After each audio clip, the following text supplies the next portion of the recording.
Bien, en nombre del Padre, del Hijo, del Espíritu Santo. Amén.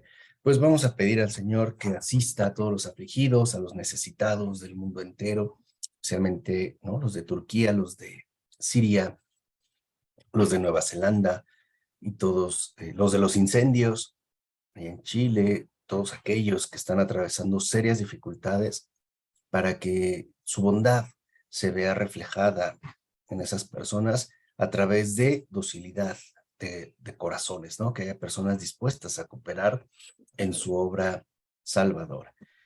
Dios te salve María, llena eres de gracia, el Señor es contigo, bendita eres entre todas las mujeres y bendito es el fruto de tu vientre Jesús. Santa María, Madre de Dios, ruega por nosotros los pecadores, ahora y en la hora de nuestra muerte. Amén. Gloria al Padre, gloria al Hijo y gloria al Espíritu Santo, como era en un principio, ahora y siempre, por los siglos de los siglos. Amén. Ave María Purísima, sin pecado concebida. En nombre del Padre, del Hijo, del Espíritu Santo. Amén. Bueno, avanzando con Newman, espero que podamos terminar en esta ocasión, y bueno, también ofrecerles a todos ustedes, incluido a ti, Mariano, me disculpa por la falta de la semana anterior, pero bueno, me volví a enfermar de la garganta con una infección y de hecho todos aquí en casa volvimos a caer y a recaer y parece que no podemos mantenernos firmes, ¿no? Pero bueno, avanzamos. Recordemos cómo Newman se da cuenta de que la razón también puede asumir, por decirlo de alguna manera, diversas posturas, ¿no? La última que comentamos es la razón rebelde, ¿no? Una razón que en definitiva se niega a reconocer que haya algo más grande que ella misma, ¿no? Y esto es parte de lo que puede acontecer cuando una persona deja que su capacidad intelectual se desordene y que, en pocas palabras, se llene de orgullo, ¿no? Pero Newman nos recuerda que esto tampoco tiene por qué intranquilizarnos. En primer lugar, porque la razón rebelde efectivamente triunfará, ¿no?, en muchas batallas. Y lo hará de manera temporal. Y por otra parte, también dice Newman que estos triunfos de la razón rebelde tampoco tienen por qué escandalizarnos, ¿no? Ya que, ¿no?, la verdad no depende de los triunfos particulares que va adquiriendo, sino de su constante presencia a lo largo de los tiempos, ¿no? Esto es bien importante también de entender. Hola Hilda, bienvenida, qué gusto que estés aquí. Un gran Hola, abrazo a la distancia y en cercanía. Ok, gracias igual para todos. entonces, ¿qué sucede aquí? ¿No? Pensemos, por ejemplo, en ay, se me fue ahorita, no voy a decir Newton, no, en Darwin. Pensemos en un Darwin. Darwin elabora una teoría que conocemos como la teoría de la evolución. Sabemos que esta teoría ha sido muy defendida por unos, muy criticada por otros. Pero independientemente de que sea totalmente verdad lo que Darwin dice, es un hecho que esta teoría ha tenido un impacto fuertísimo en el mundo actual, ¿no? O sea, la teoría de la evolución, que todo ha surgido a partir de un proceso, ¿no?, muy extenso y que, en definitiva, no necesitamos, por ejemplo, eh, apelar a un creador o a un desarrollo en el cual intervenga un principio divino, ¿no? Esto para muchos fue como muy fuerte porque los liberó, digamos, de la carga religiosa. Y para otros fue muy preocupante porque parecía, ¿no?, poner en tela de juicio sus más profundas convicciones religiosas. O sea, para algunos fue un triunfo desde el ateísmo, para otros fue una crisis desde la fe, ¿no? Parecía que las convicciones religiosas que se tenían se empezaban a tambalear. Pero como nos recuerda Newman, a pesar de que la razón rebelde, y entiéndase por ello, ¿no?, la razón opuesta a la verdad, triunfe temporalmente en muchas batallas, esto no significa que es la verdad la que, ¿no?, se mantiene a lo largo de los tiempos y al final triunfará. Esto es muy importante porque creo que también aquí nosotros debemos empezar a comprender cómo es el actuar de Dios. Porque hoy me parece que nos resulta, bueno, si de por sí es misterioso, ¿no? Creo que hoy en día puede parecerlo todavía más. Y esto se debe a lo siguiente. Según nuestros criterios humanos, el obrar de Dios tendría que caracterizarse por triunfos deslumbrantes. O sea, digámoslo así, por, ¿no?, el fracaso en torno al mal. Entonces quizá nos sentiríamos más seguros o más tranquilos. Pero Dios no obra así. ¿Por qué? Porque para Dios, este mundo tiene una dinámica establecida que es opuesta a la de Él, no es un espíritu del mundo, es opuesto a Él. Y el Señor, ¿no?, ha determinado que este mundo tenga un final, para empezar. ¿Mm? Y segundo, porque lo que el Señor nos pide no es precisamente vencer el mal, es permanecer en el bien, a pesar de todo. Y no es lo mismo. Esto lo vimos, ¿no?, hace poco en la liturgia dominical, cuando en el Evangelio de Mateo, Jesús habla de estos criterios que ahora él trae.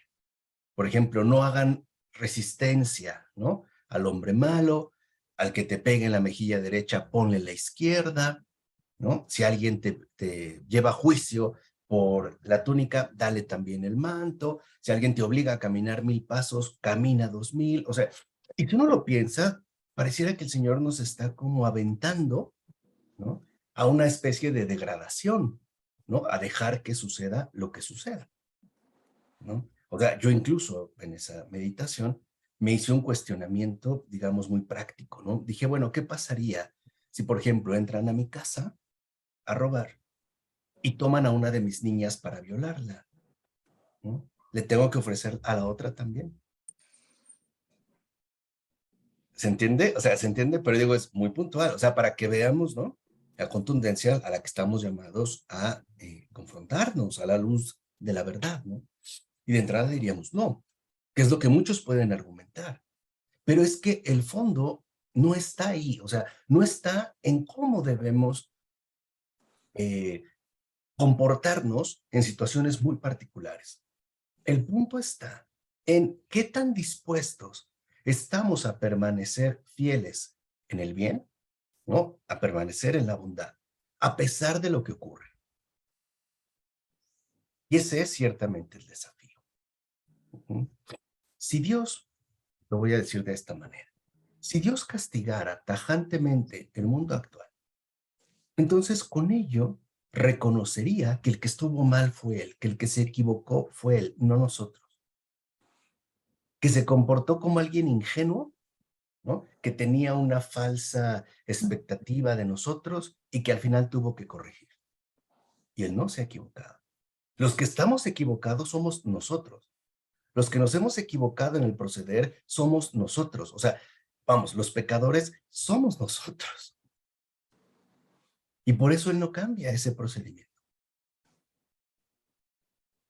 ¿Se entiende? ¿O ya te voló la cabeza, Paula? ¿Sí? Sí, Sí. sí, sí, sí, profesor, porque recuerdo algo que usted dijo, bueno, en una de las clases que están grabadas sobre el diluvio y la parte de que ahora, o sea, bueno, bueno, ya no va a haber diluvio, sino será esta por fuego, ¿no? Entonces sí me vuela la cabeza porque siempre me ha llamado la atención esa parte donde dice en la Biblia que Dios justamente puso el arco iris como esa alianza, ¿no? De ya no voy a volver a hacer eso, porque dice Dios, este, se arrepintió y a mí esa parte como que no, es algo que yo no puedo entender cómo es que Dios se puede arrepentir y por eso ahorita lo que está diciendo sí me vuela la cabeza, realmente. Sí, o sea, se arrepiente en el sentido de que para que nosotros comprendamos, ¿no?, que lo central no está en el castigo, sino en el amor que Él nos tiene. ¿entiendes? O sea, creo que a veces el problema que tenemos con las escrituras es que las leemos de aquí para allá, o sea, según lo que yo entiendo. Y más bien tiene que ser al revés, de allá para acá, o sea, según lo que el Señor me quiere hacer entender a mí. O sea, leer la escritura es escuchar lo que Dios me está diciendo. No querer encajar las cosas, ¿no? Para que me queden claras.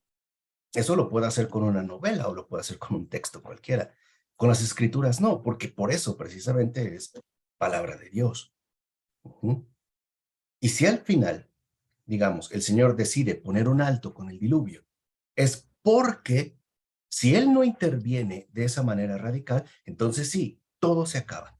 Y no es la idea. La idea es de salvación. Lo que yo les dije en una ocasión, ¿no? Imagínense que nosotros hacemos un desastre, pero llega un momento en el que Dios dice, ya, hasta aquí, no más. Y entonces interviene, dada esa situación. Pero lo que está de fondo, y eso es lo importante para nosotros, es que no nos dejemos perturbar, ¿no? Por los triunfos que alcanza la razón rebelde o que alcanza el mal en este mundo. Porque son triunfos que tampoco se mantienen. Lo vemos en los imperios, ¿no? Roma se creía invencible. Llegan, ¿no? Los germánicos y acaban. El Sacro Imperio Romano Germánico se creía invencible, ¿no? Llegan los galos y lo acaban, ¿no? Y así se van cayendo, no se mantienen. Lo único que sí permanece, en este caso, es la verdad. Es pues la luz del Señor. Por eso también debemos aprender, o mejor dicho, reconocer nuevamente, que el obrar de Dios en este mundo es un obrar discreto, silencioso y prácticamente ignorado. A tal grado que puede darnos la impresión de que Dios no hace nada, de que Dios no está haciendo nada, de que Dios o nos abandonó, o está cruzado de brazos, o está atendiendo muchas llamadas, o no sabemos qué ocurre. Y no es así. El Señor obra de una manera invisible, discreta y sobre todo de una forma que pasa desapercibida.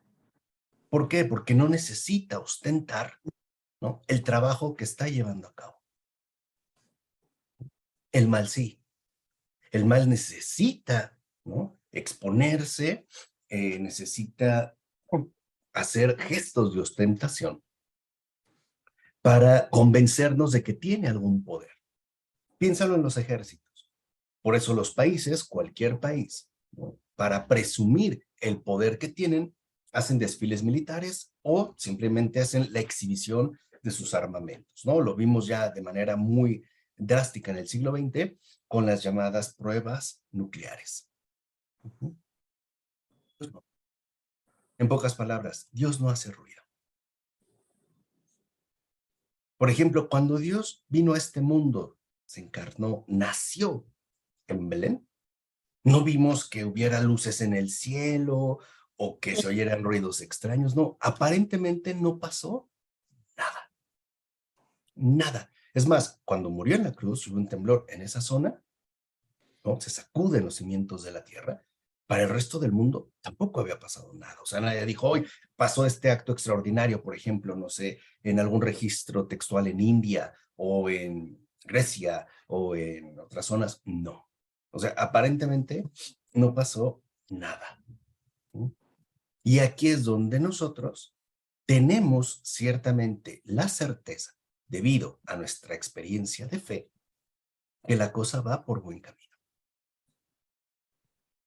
Repito, esto es muy importante porque parece desafiar por completo nuestra pretensión humana de comprensión, ¿no? O sea, quisiéramos quizá para tener esta certeza que las cosas se dieran de tal o cual manera. Por ejemplo, que suele ser como una razón que se alude de manera muy frecuente, ¿no? A través de que la gente no sufriera, por ejemplo. En particular los niños, ¿no? Que nos resultan como personas muy sensibles, ¿no? O que nos pueden conmover de una manera mucho más profunda. ¿no? A lo mejor si la gente no sufriera, no pasara hambre, si no hubiera injusticia, si no hubiera asesinatos, si no hubiera robos, si no hubiera violaciones, entonces a lo mejor la cosa sería distinta. Y con ello, al contrario, lo que creo que el Señor nos dice, en especial en estos tiempos, es, no teman, aunque sucedan estas cosas no tienen la última palabra. Son como flechas incendiadas, ¿no? Que marcan el camino, pero al final caen en agua y se extinguen. O sea, un poco lo que quiero que comprendan es como si Dios realmente no le diera tanta importancia al mal en este mundo, que no es lo más importante. ¿Se entiende? O sea, sí existe, sí, afecta, sí, pero no es lo más importante. Y tampoco hay que quedarnos detenidos en ese mero aspecto. Y esto es lo que inquieta tanto a la razón rebelde. Porque en pocas palabras, la razón rebelde quiere que las cosas sucedan tal y como ella misma piensa. O decirlo de otra forma, lo que no nos gusta, siendo sinceros, es cómo actúa Dios. No nos gusta, o sea,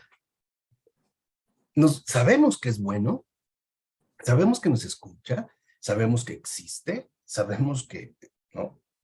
Se encarnó, padeció, murió, resucitó. Sabemos que está en el cielo, sabemos que se quedó con nosotros, pero no nos gusta su modus operandi. O sea, como que en definitiva nos gustaría que las cosas sucedieran de otra manera. Por ejemplo, que a mi hijo o a mi hija se le quitara esta enfermedad, que mi esposo o esposa cambiara su forma de ser, que al presidente del país le cayera el 20, ¿no? Etcétera, etcétera, etcétera. Y esas son nuestras luchas, o sea, un poco para que entiendan, ¿no? Dónde nosotros nos encontramos. Y aquí está la clave. La razón rebelde es experta siempre en poner objeciones.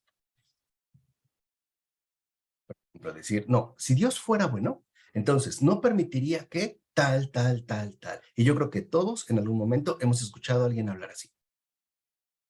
Es decir, inundado de la razón rebelde. Dice, claro, porque es lo único que sabe, poner objeciones. Y, por supuesto, plantear preguntas. Mientras que la razón que no es rebelde y que por ende no plantea preguntas, encuentra respuestas. Y por eso empieza a encontrarse tranquila. ¿Qué quiere decir? Que aquí hay dos tipos de razón. La razón rebelde, que está enojada, que está molesta, irritada por cómo serán los acontecimientos y que por eso no se llena de objeciones y formula muchísimas preguntas y la razón, perdón, o el pensamiento pacificado. Este pensamiento pacificado ya no pone objeciones, ya no plantea preguntas, porque conoce las respuestas. ¿Y cómo conoce las respuestas? A partir de la luz que le brinda la fe. ¿Sí me explico? Esa es la razón creyente, ¿no? O sea, cuando el Señor, después de resucitar, se aparece a sus discípulos y lo primero que les dice, y dos veces, es, la paz esté con ustedes, lo está diciendo muy en serio. Y lo está diciendo a todo nivel, especialmente al nivel intelectual. Porque el Señor sabe que nuestra razón es rebelde también. Por ejemplo, no nos gusta cuando las cosas no se dan como nosotros pensábamos. O cuando no recibimos quizá las cosas tal y como nosotros teníamos planeado, etcétera. Es decir, el problema de fondo, y que es un problema espiritual y que todos en algún momento atravesamos, es que queremos quedarnos con la victoria, ¿no? Nos encantaría con toda la arrogancia del mundo, decirle a Dios, te equivocas, yo tenía razón, ¿no? O sea, nos gustaría de fondo como decirle a Dios, si me hubieras contratado de asesor tuyo, el mundo sería muy distinto. No hubiera pasado esto, no hubiera pasado aquello, si hubieras atendido mis consejos. Entonces, este desastre, este mundo cacalandia, no hubiera ocurrido. Pero no me hiciste caso, ¿no? Te aferraste y no me escuchaste, ni quisiste seguir mis consejos. Y aquí es cuando Newman nos recuerda, a ver, la razón es una facultad magnífica, pero peligrosa también. O sea, los griegos decían que somos seres racionales, de hecho ellos decían animales racionales, ¿no? Y esa es como una definición muy de Occidente, ¿no? El ser humano como ser racional, ser pensante. Claro, es algo extraordinario, pero también es algo muy peligroso. ¿Por qué? Porque la razón puede convertirse en instrumento contra la verdad. Y entonces vemos una especie de guerra intelectual contra Dios. Un ejemplo por demás claro sería Nietzsche. Si uno lee a Nietzsche, veremos que mucha de su molestia es intelectual, o sea, no le gusta cómo Dios ha hecho las cosas. Y por eso él considera que él puede tener la victoria si propone un antievangelio, si propone una vía alternativa. Lamentablemente, al propio Nietzsche, su propia razón le traicionó porque lo abandonó. Digamos que explotó. Y aquí es cuando nosotros entonces comprendemos algo importante. ¿Realmente para qué quiero mi pensamiento? ¿Para estar en guerra permanente contra Dios? ¿O para poder recibir en plenitud la luz de la verdad? Esa es la diferencia. Newman lo sabe, porque Newman fue un duro combatiente contra la verdad, es decir, contra la Iglesia Católica. Desde joven, Newman decía muchas cosas y tiene un intelecto privilegiado, ya lo hemos visto, ¿no? Pero lo usaba para atacar la verdad, para atacar, ¿no?, la Iglesia Católica. Cuando tiene su conversión, entonces la razón de Newman también cambia, o sea, sabe de lo que está hablando. Y Newman sabe que la razón puede alzarse, por así decirlo, ¿no?, contra Dios mismo. Entonces, querer, ¿no?, quedarse con la victoria, por más que se adorne de virtudes, sigue siendo una razón rebelde. Incluso dirá Newman, por eso los exponentes de una razón rebelde pretenden rivalizar incluso con los verdaderos santos de Dios, a los cuales se opone. Si, por ejemplo, un santo se deja golpear, el de razón rebelde te dirá, ni se te ocurra, ¿eh? Esos criterios no sirven. Al más puro estilo Nietzsche. Esos criterios son de esclavos, de débiles. Esa es la moral del rebaño, que no pertenece más que a los fracasados, a los que no tienen la valentía ni la voluntad de levantarse y dar un paso al frente. La moral, pues, en el sentido nietzscheano, de los fuertes. Aquí es donde dice Newman. Por eso también nuestra razón tiene que aprender a creer. Y eso a mí me parece muy hermoso, porque por lo regular tenemos una comprensión dividida. O sea, suponemos que, ¿no?, el entendimiento está acá, ¿no? En la cabeza, es algo mental, cerebral. Y lo afectivo está en el corazón, ¿no? Abajo. Y como que chocan, ¿no? Como que no siempre se ponen de acuerdo. Pero Newman se da cuenta de que la fe no solo es algo destinado, ¿no?, a ocupar o llenar una parte del ser humano. Por ejemplo, el intelecto o el corazón, ¿no? No, Newman se da cuenta de que la fe está llamada a impregnar toda la existencia humana en su conjunto, en todos y cada uno de sus aspectos, de tal manera que sea la fe la que verdaderamente oriente mis emociones, mis pensamientos y mis acciones. Es decir, ¿no? Mi sentir, mi pensar y mi querer, mi voluntad, que era el esquema clásico por excelencia, ¿no? Lo volutivo, lo afectivo y lo intelectual, con todo lo que abarca. O sea, la fe no solo, exacto, una filosofía de vida, exacto, Ira. Por eso no es casual que los primeros padres de la iglesia dijeran, es que el cristianismo es la filosofía por excelencia. Porque la fe es una experiencia que transforma la vida por completo. Que eso es también una realidad que los griegos tuvieron que reconocer. Por ejemplo, tienen escuelas intelectualmente muy buenas, las llamadas escuelas helenísticas. Entiéndase el estoicismo, ¿no? El epicureísmo e incluso el cinismo, ¿no? Los cínicos, los estoicos, los epicúreos. Intelectualmente, ¿no?, hacen una propuesta muy potente, pero se toparon con un problema. Puede ser que una persona tenga un intelecto muy fuerte, pero una voluntad muy débil. O como diríamos en México, puede ser que alguien tuviera una inteligencia de titán, pero un corazón de pollo. Entonces muchos decían, claro, es que entonces lo importante no está en el intelecto, está en el corazón, en lo afectivo.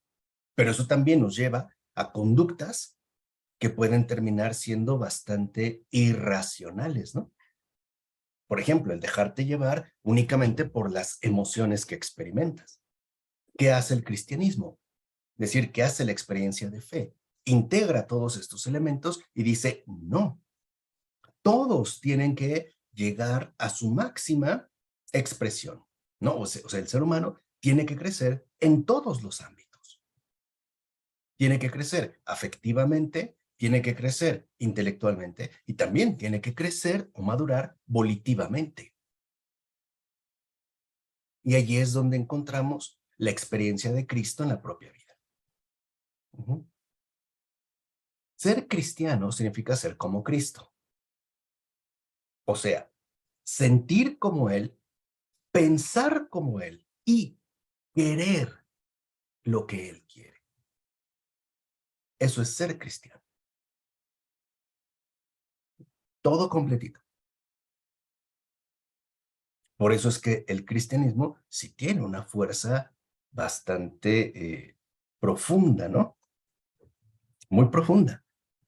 De ahí que también Newman elabore una crítica que quizá nos podríamos hoy tomar en serio y es la siguiente. Dice Newman, por eso no seamos religiosos sobre el papel. Es la expresión es de Newman, perdón. ¿No? Newman dice, nada es tan fácil como ser religioso sobre el papel. Claro, ¿por qué? Porque nos conformamos con propuestas teóricas que, en definitiva, no hemos experimentado. O sea, creo que el problema con el cristiano, ¿no?, de todos los tiempos y en particular con el cristiano del tiempo actual, es que habla de lo que no ha vivido, de lo que quizá aprendió en un catecismo o leyó por ahí en un libro o captó intelectualmente, pero no lo ha experimentado en carne propia. No tiene, por así decirlo, el respaldo de la vivencia. ¿Esto qué genera? Que entonces lo que llamamos cristianismo termina reducido a un conjunto de productos meramente intelectuales, teóricos, doctrinales. ¿Pero qué falta ahí? La vitalidad, el aliento de vida, es decir, el espíritu. En ese caso, el cristiano llamado a ser testigo no lo es. ¿Por qué? Porque no tiene esa fuerza. No tiene, digamos, como este respaldo que lo sustente en tanto portador de la buena noticia. Por eso creo que uno de los problemas que tenemos, ¿no? Y lo habíamos dicho, es que si bien es cierto, tenemos mucho avance en ámbitos intelectuales o teóricos, también es cierto que estamos muy desfasados con respecto a los ámbitos vivenciales. Por ejemplo, alguien puede definir muy bien la providencia, ¿no? Es la asistencia de Dios constante y permanente. Sí, pero vivirla es otra cosa. E implica es otra cosa. Es muy fácil decir, no, no te preocupes, ya Dios proveerá cuando mi cuenta de banco está full o cuando estoy recibiendo ingresos constantes y fluidos. Otra cosa es decir, ya Dios proveerá cuando no tienes un centavo en el bolsillo. En el primer caso, la providencia es un concepto, un mero concepto. En el segundo caso, la providencia es una experiencia, con toda su complejidad. Por ejemplo, la incertidumbre, la inquietud, ataques de impaciencia, pero también, ¿no? La sorpresa y el asombro de verse atendido. Todo juntito, todo juntito. Y entonces sí, ¿no? Uno dice, ah, claro, ahora comprendo mejor. Y creo que esto nos ha ocurrido a todos en algún momento. No sé si, bueno, ustedes todavía son muy jóvenes, ¿no? Pero todavía quizá cuando eran más jóvenes todavía, casi unas niñas, y fueron, no sé, a un parque de juegos mecánicos o tuvieron, se fueron a una cascada o se aventaron de un paracaídas o, no sé, se subieron a un kayak, qué sé yo, o se fueron a nadar con delfines, no sé, de esas cosas comunes que suelen hacer ustedes, ¿no? Y de repente fue tan extraordinario, estabas tan contenta que cuando llegaste y lo quisiste decir, transmitir no pudiste. Y quizá no te quedó otra más que decir, híjole, es que no, no te lo puedo decir, lo tienes que vivir tú, o sea, tienes que tener que vivirlo en carne propia, ¿no? Tienes que tener la experiencia tú, yo no te lo puedo decir. Esa es la fe. La podemos formular, pero lo importante en la fe no es formularla, es vivenciarla, hacer la vida, hacerla verdaderamente carne. Y eso es lo que hoy en día, muy probablemente, nos está faltando. ¿Cierto o no? O sea, tenemos, ¿no? Todo un armamento teórico muy fuerte, pero tenemos un cargamento vivencial demasiado pobre. De ahí pues que diga Newman, entonces claro, vamos a encontrar dificultades por todos lados que entorpezcan la propagación de la verdad y sobre todo también debemos reconocer que las opiniones que se despliegan en este mundo son muchas y faltan instrumentos para poder enfrentarse a estas opiniones. Y el Señor nos lo había dicho, ¿no? Pidan al Padre que envíe trabajadores a su mies, ¿no? Porque el trabajo es abundante. Pero hoy en día es más difícil porque, ¿no?, nos hemos mal acostumbrado a no encauzar la vida según el servicio, sino según la autorrealización. O sea, por ponerlo de una manera muy tajante, hoy en día, como buenos modernos, o al menos herederos de los modernos, no me importan los demás. Me importa lo que tengo que hacer con mi vida. Me importa la autorrealización, no el servicio.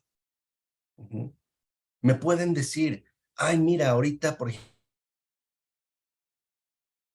ejemplo, en Ucrania, en Kiev, por ejemplo, ¿no? Ya no son muchas, porque ya sabemos que ya fueron más de 8 millones, ¿no?, de personas del país. Están atravesando un invierno muy... pues sí, qué mal, ¿no? Pero sigo adelante.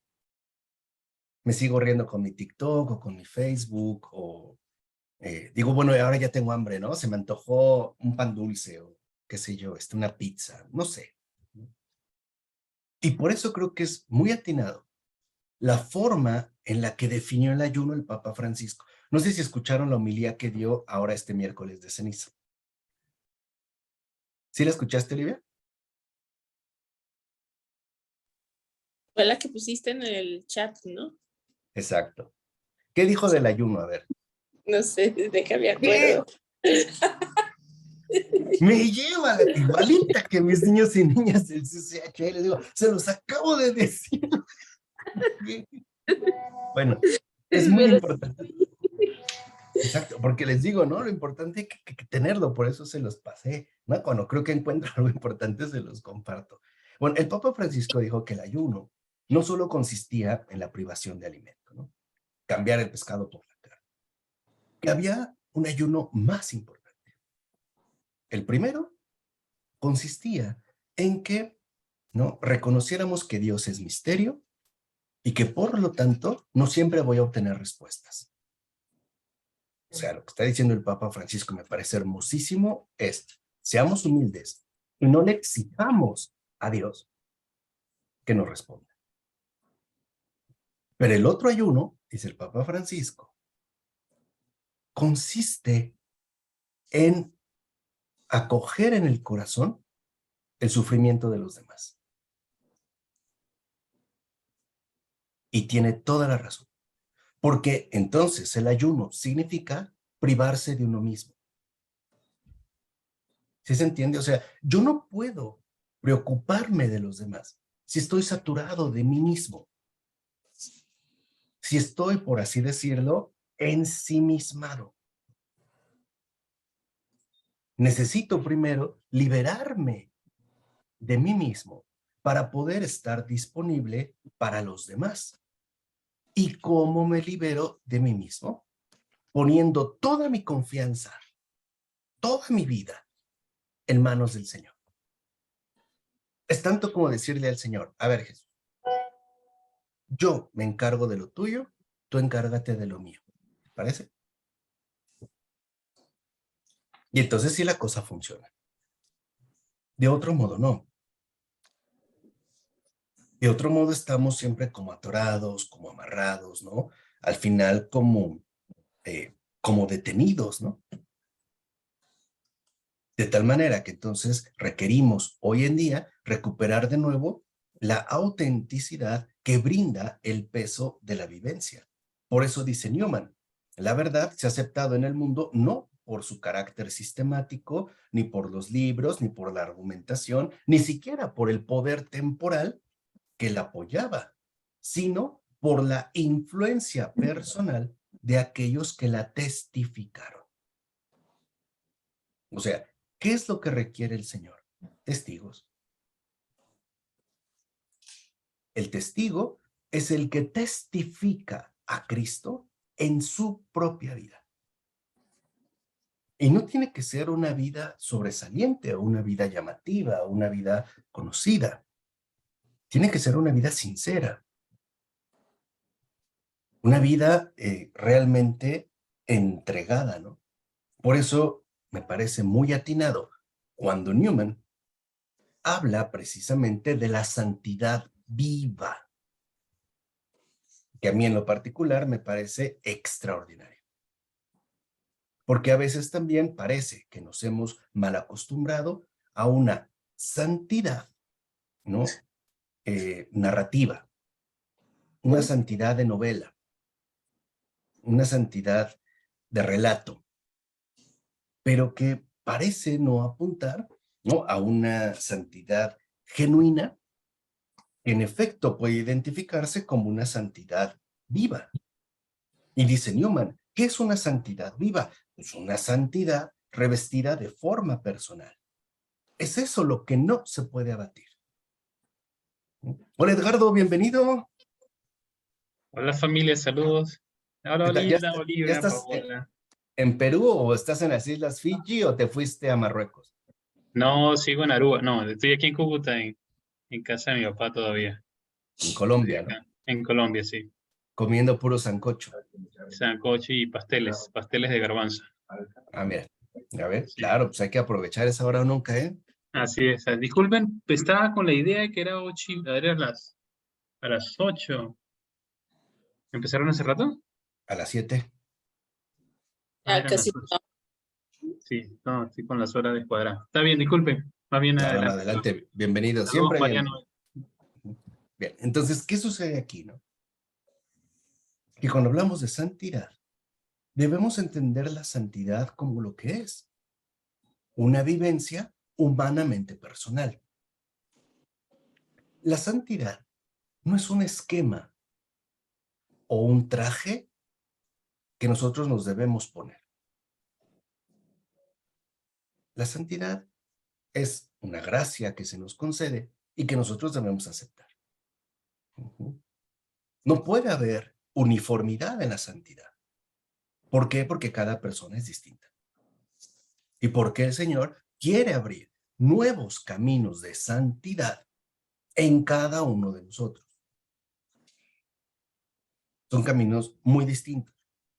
Por ejemplo, el beato Carlo Acutis, que es muy reciente, ¿no? Es un joven, un adolescente de 15 años, que como a mí, le gustaban los videojuegos, le gustaba el patinaje, ¿no? La informática, etcétera, pero al mismo tiempo lo conjugaba, y muy bien, con un profundo amor a Cristo, especialmente a la Eucaristía, ¿no? Y que ya está, al parecer, pronta a estrenarse la película del cielo no puede esperar, ¿no? Que está basada en su vida. Bueno, ¿qué sucede, por ejemplo, con el beato Carlo Acutis, a quien también le pedimos que ruegue por nosotros? ¿Qué es lo que pasa con Carlo Acutis? ¿Tiene una obra teóricamente relevante? Que yo sepa, ¿no? ¿Tiene una obra de muchos libros? Pues creo que tampoco. Pero lo que sí tiene es una santidad viva, ¿no? En su contexto, en su realidad y por ende en su misma existencia. Esto me parece a mí que es como muy importante porque, como nos recuerda Newman, el problema que nosotros tenemos es que pensamos la santidad como algo que en principio me es ajeno. Y claro, es como si yo me quisiera poner a lo mejor una prenda de Olivia. Lo más seguro es que no me va a quedar porque yo estoy mucho más robusto que Olivia. O a lo mejor si yo me quiero poner unos pantalones de Paola, pues probablemente tampoco voy a encajar. Entonces, cuando nosotros, por ejemplo, nos comparamos con una Santa Clara de Asís, con una Santa Rita de Casia, con un San Agustín, decimos, no, pues ya valí, o sea, nunca, pero nunca lo voy a lograr.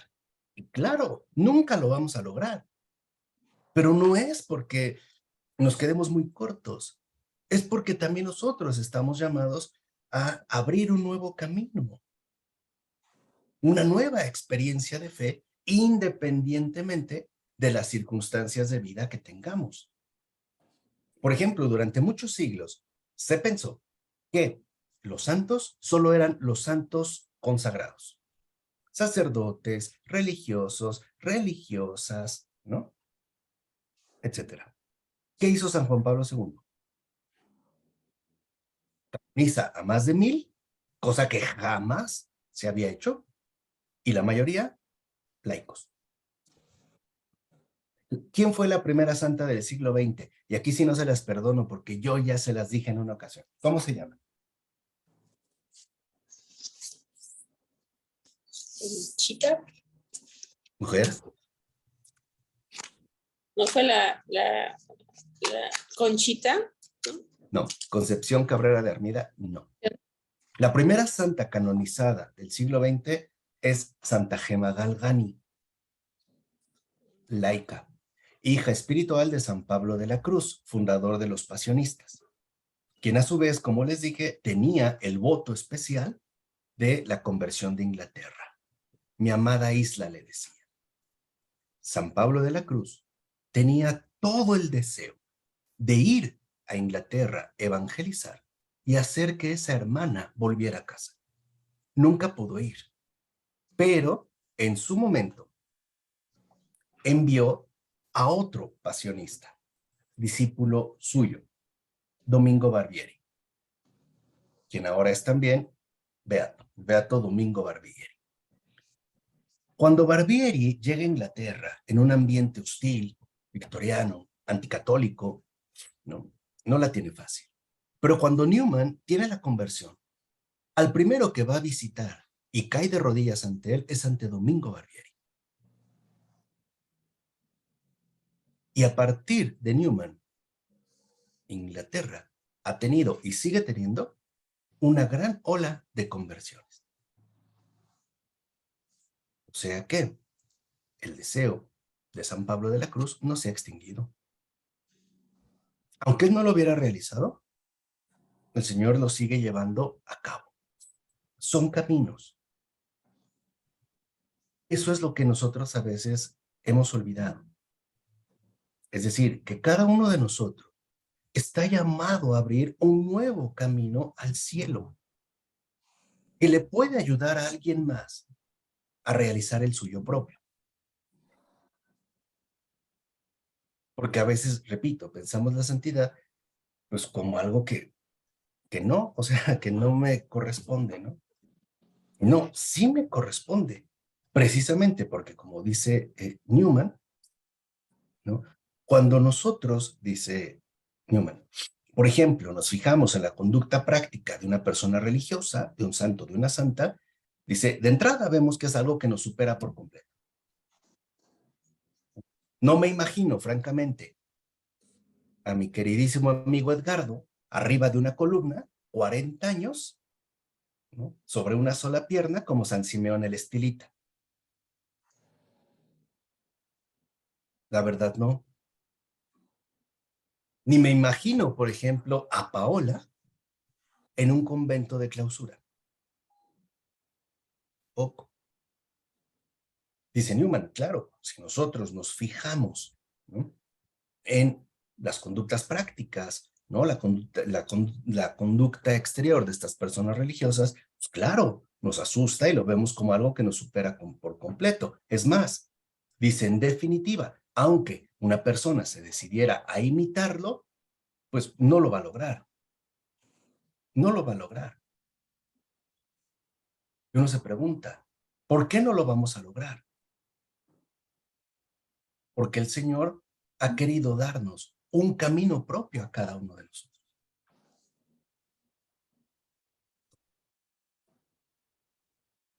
Y es aquí donde no debemos sentirnos desanimados porque a lo mejor no tenemos el don de bilocación como el Padre Pío. O no tenemos la caridad de Santa Catalina de Siena. O la inteligencia de un Santo Tomás de Aquino. O la humildad de un San Francisco de Asís. No, más bien tendríamos que reconocer que nosotros estamos llamados también a poner al descubierto una nueva obra de Dios en este mundo. No quiere decir que los otros santos se quedan atrás. Siguen siendo luces, siguen siendo faros, nos siguen ayudando, pero no están para eclipsarnos, están para alumbrarnos, para darnos luz en el camino que estamos llamados a transmitir. Esto lo recordó en el siglo XX, o en pleno siglo XX, Santa Teresa de Calcuta, cuando de repente en una entrevista, una de las mujeres que la estaba entrevistando le dice, ay madre, ¿cómo hacen falta más madres Teresa de Calcuta? Y dijo, ¿qué? No hombre, ya hay una, con esa basta.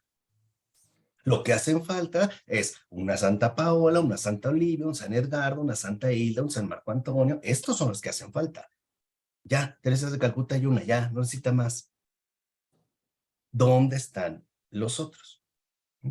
Por eso dice Newman, quizá por ello, al no haber captado bien esta situación, muchas personas que tienen un sincero deseo, ¿no?, de servir al Señor, decidieron más bien dedicarse a pronunciar discursos o escribir libros. Y si les salieron bien. Pero el problema es que se olvidaron que la santidad es algo vivencial. No es algo que podemos poner por escrito a la manera de un manual. La santidad no trae instructivo. Esto, digo, de paso yo lo comento, ¿no? A ver, Edgardo, dime, antes de... No, solo que una de las dificultades más del camino de la santidad, por lo menos en mi caso particular, es saber que vas en camino, pero que a la vez vas caminando con tus pecados recurrentes, constantes, y ahí, ¿no? Así como, no sé, creo que Pablo mencionaba, con esa espina ahí que te va siempre recordando, ¿no? Recordando que todavía falta, que tal vez no se puede.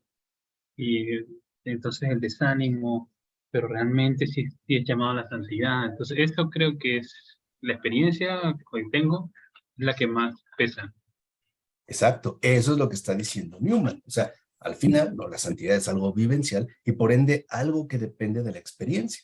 Es como yo en una ocasión, hace unos años, hice unos ejercicios ignacianos con un sacerdote que es ignaciano también, ¿no? Entonces yo dije, ah, pues yo también voy a ser ignaciano. Y él se rió. Y de repente, ¿no?, como sabía que leía mucho, le dije, ahora voy a leer a San Juan de la Cruz. Y me dijo, ¿y para qué lo vas a leer? Le dije, no, pues es San Juan de la Cruz, ¿no? Gran místico. Me dijo, mira, los carmelitas no son para ti. Y me dolió, o sea, en mi vanidad me dolió. No lo entendí al principio. Y después dije, claro, no significa que Santa Teresa de Jesús, San Juan de la Cruz, incluso Santa Edith Stein, que es carmelita, Santa Teresita del Niño Jesús, que es carmelita, Santa Isabel de la Trinidad, que es carmelita, ¿no? Sean malos, no. Significan que no es algo que a mí realmente me puede ayudar. Hay otras personas a las que les viene muy bien. Es como las comidas, no a todos nos cae igual lo mismo, ¿no? O el alcohol no genera el mismo efecto en cualquier organismo.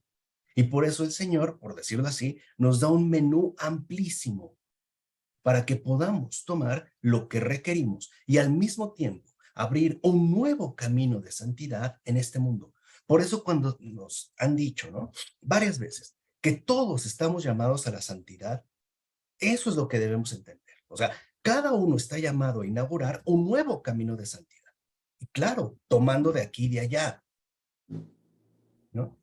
Pero que eso no significa que yo me tengo que ajustar, por ejemplo, a un molde ya muy establecido, a menos que mi llamado sea muy puntual. Por ejemplo, a menos que, como nuestra hermana Rocío, ¿no?, que ha sido llamada a ser clarisa. Entonces sí, es capuchina, es franciscana. Pero aún así, aún como franciscana, está llamada a ser la Santa Hermana Rocío. No sé si me explico.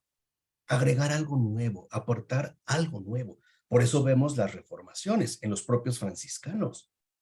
Están los franciscanos descalzos y están los franciscanos capuchinos. Están los agustinos y están los agustinos recoletos. Tenemos a los benedictinos, ¿no?, a los cistercienses, ¿no?, etcétera, etcétera. O sea, y la cosa entonces se va enriqueciendo. Porque, como dice Newman, ¿no?, al final, ¿no?, debemos reconocer que la santidad es una escuela aún en construcción. No es un molde, es una aventura. Y por eso a veces, ¿no?, las santidades que aparecen nos pueden resultar incluso desconcertantes.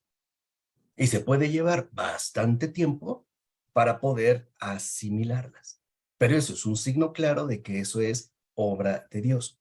Por eso dice Newman, al final, ¿no?, el testigo del Señor depende más de un pequeño acto realizado ciertamente por amor que de un sistema teóricamente elaborado. Eso es lo que decía von Balthasar en uno de sus libros. Solo el amor es digno de fe. O sea, lo que verdaderamente, ¿no?, en este caso, va a tener peso es la caridad. Claro, habrá elementos teóricos que lo respalden o que lo fortalezcan, pero al final, ¿no?, son esos pequeños actos los que van consolidando esta nueva santidad que Dios mismo quiere establecer.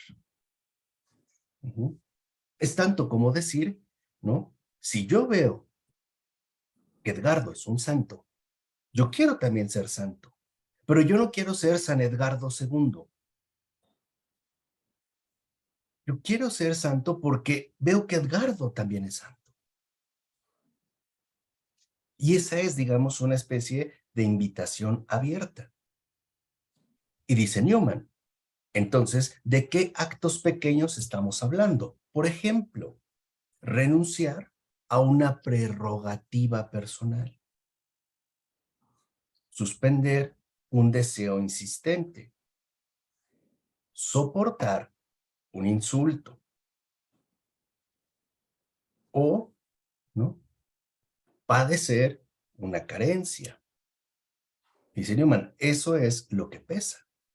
Ahora fíjense, Newman destaca por los milagros que hizo en su vida. No, que yo sepa hasta donde no, yo sé, creo que no realizó ni uno. En vida, ninguno. Pero es un gran santo. ¿Por qué? Por toda esta serie de actos ocultos y secretos que llevó a cabo y que el Señor quiere que se conozcan para que nos demos cuenta de que no son los milagros los que definen la santidad, sino la comunión con Cristo. Los milagros pueden darse o no, pero al final, ¿no?, dice Newman, no son lo principal. Dice, de ahí pues que las personas que están cerca de un cristiano, ¿no?, aunque reconozcan que quizá esa persona está fuera de su alcance, por ejemplo, que esa persona no es tan susceptible de las tentaciones que atraen y hacen tropezar a la mayoría de los seres humanos, ¿no? A pesar de eso, se puede reconocer que esa persona está arraigada en un fundamento mayor que ellos también están buscando.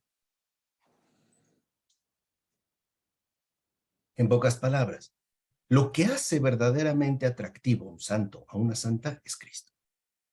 Y si alguien está el ser humano buscando, es a Cristo, porque es nuestro creador, es nuestro Señor, es nuestro Redentor, es nuestro amigo. Es a Cristo. El verdadero santo se reconoce como obra de Cristo. Por así decirlo, huele a Cristo. Nos descubre un aspecto más de Cristo. Añade algo a la figura de Cristo en este mundo. Por eso dice Newman, si nosotros tenemos esta disposición a la santidad, pues claro, lo primero que tenemos que hacer, pues será imitar. Pero más que imitar, tendremos que dejar a Dios obrar en nosotros.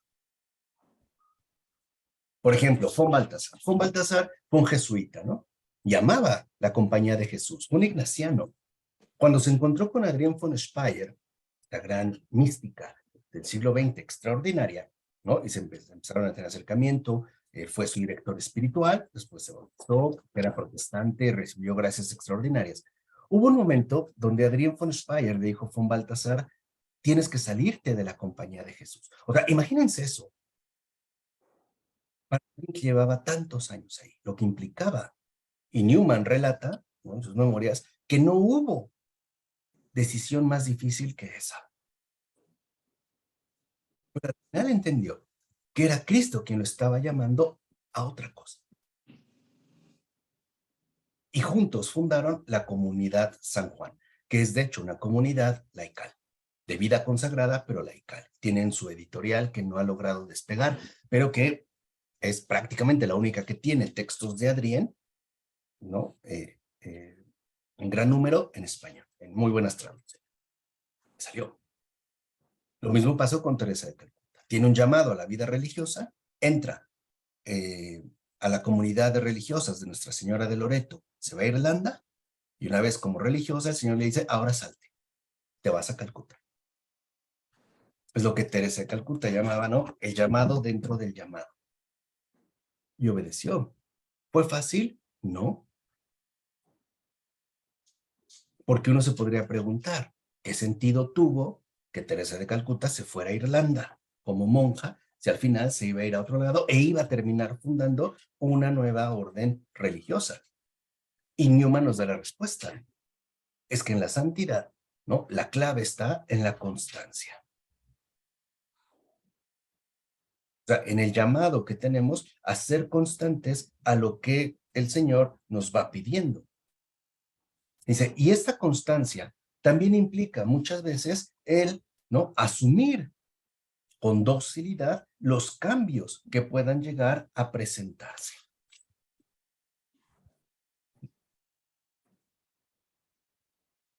O sea, debemos de tener esta disponibilidad y esta disposición. Porque, como dice Newman, al final, ¿qué es la constancia?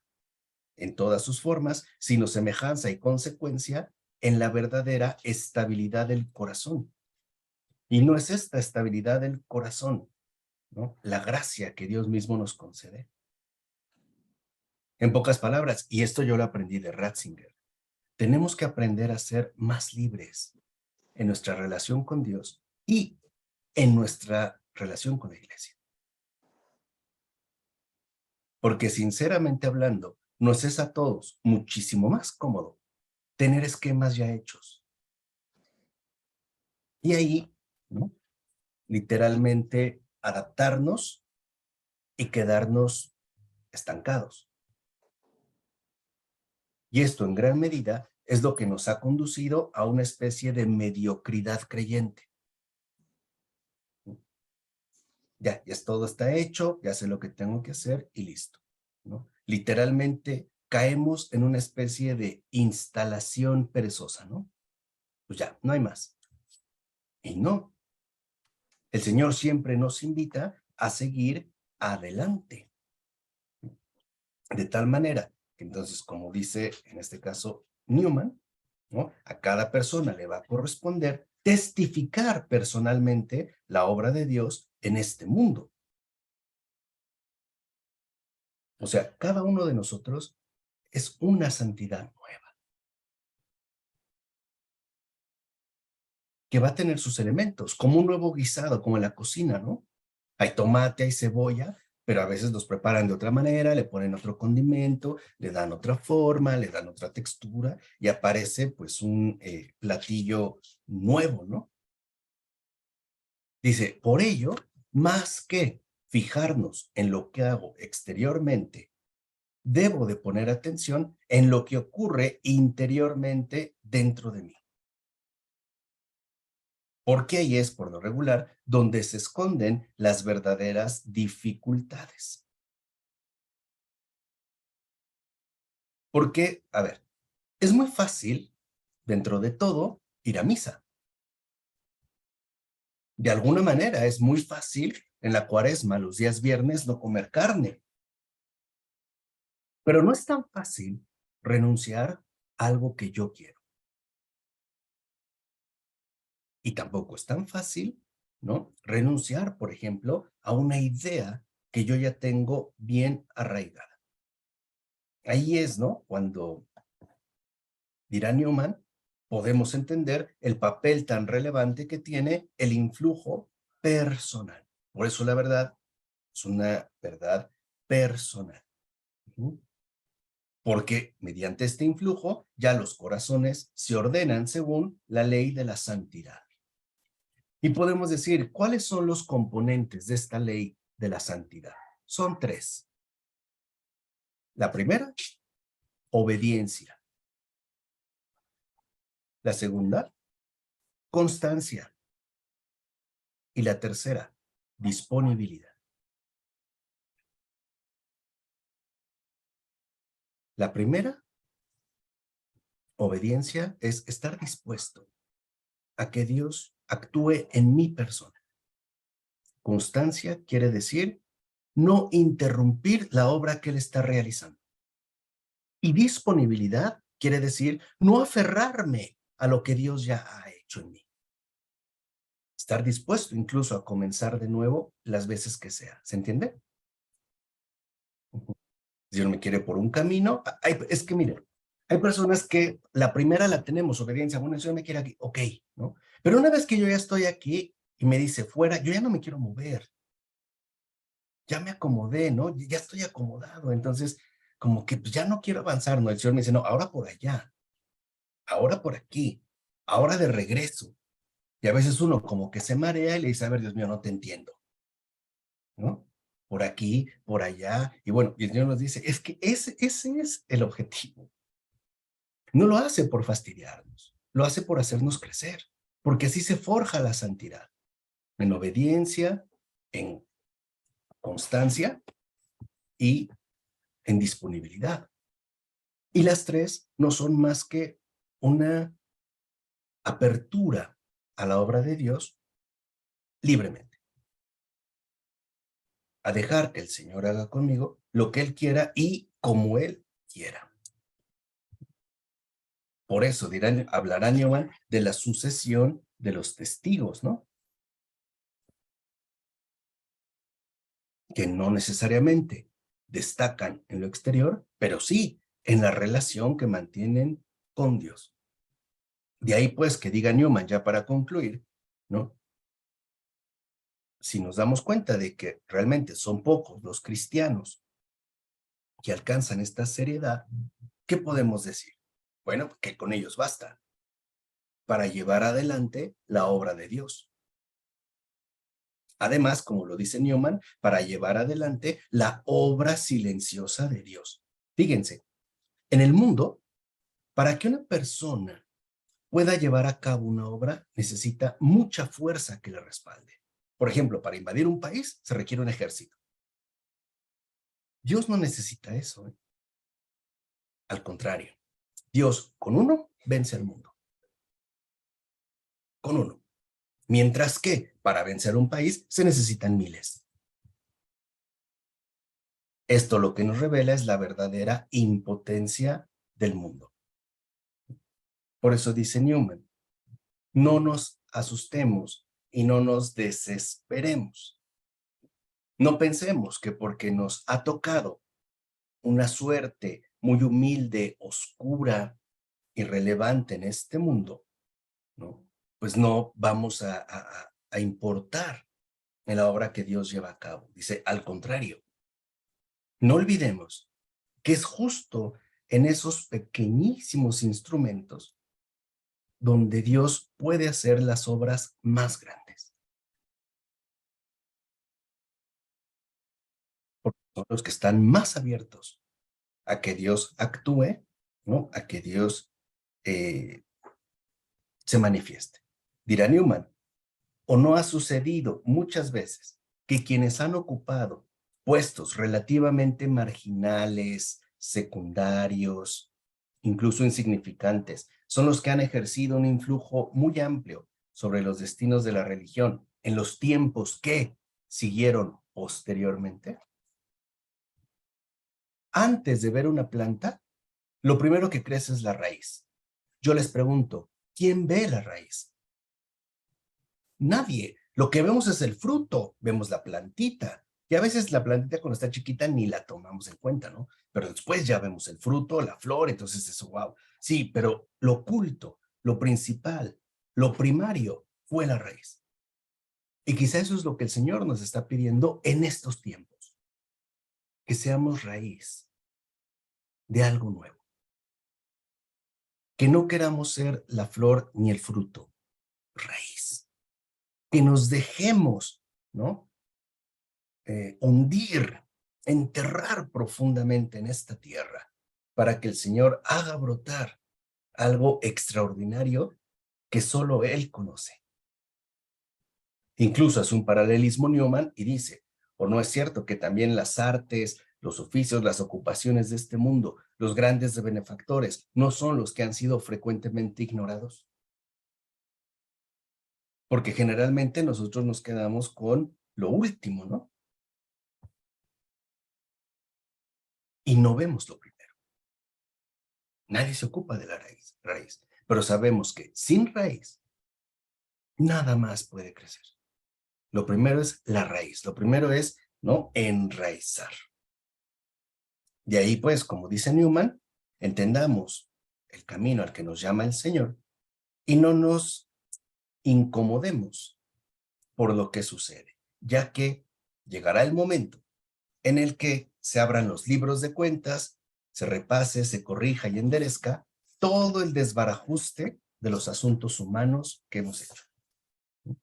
Pero mientras tanto, es necesario ser esa semilla que el Señor siembra en la tierra y echa raíz. Ya más adelante brotará el tallo, la hoja, incluso las hojas falsas, ¿no?, que dan cotiledones, después las hojas verdaderas, etcétera. Pero sin raíz nada crece. Y quizá es debido a que nos hemos ido por lo espectacular, por lo llamativo. Queremos resultados, pero no puede haber resultados si no hay principios. Pues que el Señor nos conceda a todos y cada uno de nosotros ser principio de algo nuevo. Principio oculto de una rama más de salvación para el mundo entero. ¿De acuerdo? Pues qué gusto tenerlos por acá. Espero que tengan un muy bendecido fin de semana, que pasen muy bonita noche y que tengan muy buen descanso. Olivia, Edgardo, Hilda, Paola, los quiero mucho, les mando un abrazo. Qué bueno que estemos nuevamente juntos. Gracias. Gracias. Gracias, profesor, gracias. Les mando el video. Gracias. Descansen, cuídense. Gracias. Bye.